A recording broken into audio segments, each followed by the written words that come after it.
Paracetamol இந்தியாவில் Gems மிட்டாய் மாதிரி சாப்பிட்றாங்க அப்படின்னு சொல்லிட்டு நிறையா அலோபதி டாக்டர்ஸே அதை குழந்தைங்களுக்கு யூஸ் பண்ணாதீங்க, தேவையில்லாமல் இப்படி பேராசிட்டமால்ஸ் கொடுக்கறதுனால உங்கள் குழந்தைங்களோட கிட்னியும் லிவரும் சீக்கிரமாக டேமேஜ் ஆகும்.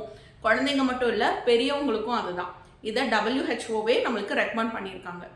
இப்படி இந்த பேராசிட்டமாலில் என்னதான் இருக்குது அப்படின்னு பார்க்கலாம் இன்னைக்கு.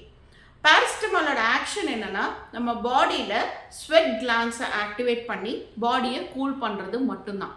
இப்போ நம்மளுக்கு ஃபீவர் வருது அப்படின்னா ஃபீவருக்கான ரீசன் என்னவாக இருக்கும்? உள்ளே போன ஜெர்ம்ஸ், ஒரு பாக்டீரியாவோ வைரஸோ அந்த மாதிரி ஏதோ ஒரு காரணத்தினால இந்த ஃபீவர் வந்திருக்கும்.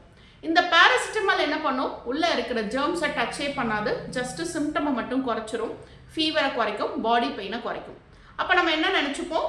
நம்மளோட இன்ஃபெக்ஷன் சரியாயிடுச்சுன்னு நினச்சிப்போம். நம்ம ரொட்டீனை ஃபாலோ பண்ணுவோம், ரொட்டீனாக வேலை செய்வோம். அடுத்த 6 மணி நேரத்தில் திரும்ப ஃபீவர் வரும், திரும்ப பேராசிட்டமால் போடுவோம். அடுத்த 6 மணி நேரம் பிரச்சனையே இல்லை. இப்படி நாள் கணக்காக 10 நாளாக போடுற பேஷண்ட்டை கூட நான் பார்த்துருக்கேன். இப்படி போட்டுகிட்டே இருக்கும்போது என்ன ஆகும்னா, நம்ம அந்த ஜெர்ம்ஸை அட்ரஸே பண்ணலை, உள்ளே போன கிருமியை குறைக்க எந்த ஸ்டெப்புமே எடுக்காததுனால அது முக்கியமான ஆர்கன்ஸை பாதிக்கும்.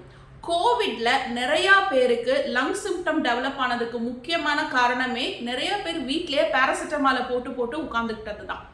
இது கோவிட்ல எவிடென்ட்டாக தெரிஞ்சது. கோவிட்ல மட்டும் இல்லை, இப்போ வர்ற எல்லா இன்ஃபெக்ஷனுக்கும் இதுதான். நீங்கள் பேராசிட்டமால் போட்டு ஃபீவரை குறைச்சிங்கன்னா அது 1 நாள் 2 நாளில் அடுத்தடுத்த ஆர்கன்ஸ்க்கு அந்த இன்ஃபெக்ஷன் போகும். சீக்கிரமாக குழந்தைங்களில் நம்ம இதை அதிகமாக யூஸ் பண்ணும்போது நிமோனியா மாதிரியான பிரச்சனைகள் சீக்கிரமாக வரும்.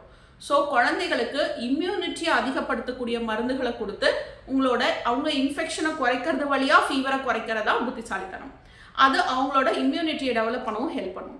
இந்த பேராசிட்டமாலை ஏன் நான் திரும்ப சொல்லிகிட்டே இருக்கேன் அப்படின்னா, இது உங்கள் குழந்தையோட இம்யூனிட்டியை குறைக்கும். குழந்தைங்க பாடியில் இருக்கிற இன்டர்னல் ஆர்கனை டேமேஜ் பண்ணுறதுக்கும் இதுக்கு நிறைய வாய்ப்புகள் இருக்குது. ஸோ குழந்தைங்களோட இம்யூனிட்டியை இம்ப்ரூவ் பண்ணுறதுக்கான ஸ்டெப் எடுங்க.